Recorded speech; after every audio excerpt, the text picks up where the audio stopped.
Beetlejuice Beetlejuice de Tim Burton.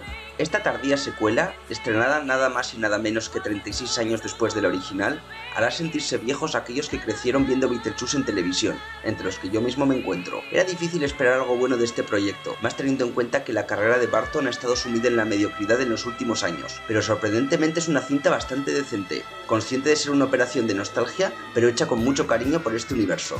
Su principal problema es que aglomera muchas líneas argumentales y personajes que apenas desarrolla, siendo el caso más flagrante el de Mónica Bellucci Zombie, lo que da la sensación de que se trataba de una serie de televisión reconvertida en largometraje. No obstante, la creatividad visual y la energía de todo el reparto salvan el conjunto, y Burton regala un impresionante e inesperado número musical final que se encuentra entre las escenas más memorables de su filmografía. La película está siendo un éxito de taquilla, lo que sumado a ese extraño final abierto, hace presagiar que pronto tendremos Beetlejuice, Beetlejuice, Beetlejuice. Un 6+.